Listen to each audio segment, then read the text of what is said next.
William Vallance came here about 130 years ago.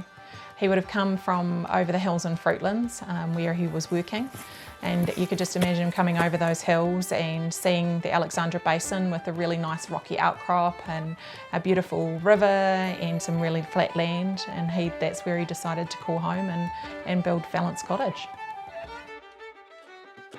So William was a gold miner.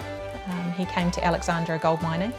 So William and Jean Vallance lived in Vallance Cottage from 1896 to 1945. So they had a really large family.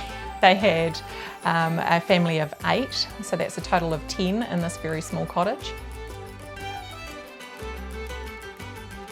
So we're really lucky here at Vallance Cottage because we've actually got still some original chattels. One of my favourites is actually William made the dresser, which is in the kitchen, and that was lovingly restored as well. We've also got the couch here as well in the living area, and the wrought iron beds as well.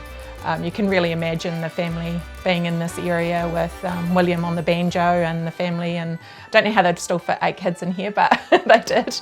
And Jean, you know, here too, and really cozying up on the fire on a really cold day.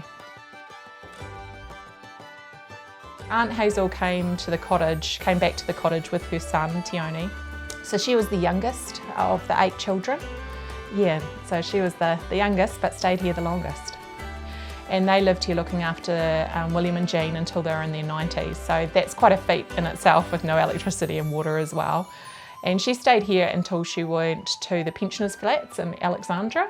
It got to the point where it actually had a demolition order put on the cottage.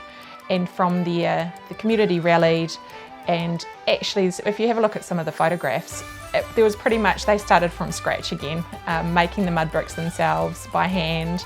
There's some really neat photographs with that, and really rebuilding it to what we can see today. So we're pretty lucky to have that group of people, and they're still involved with the working group now. So the significance of this cottage isn't just about one period of time, it's not just about the couple who built it, it's actually about the whole family and life in Alexandra. So it's a pretty unique and special cottage, and you really get the feel of that when you come here.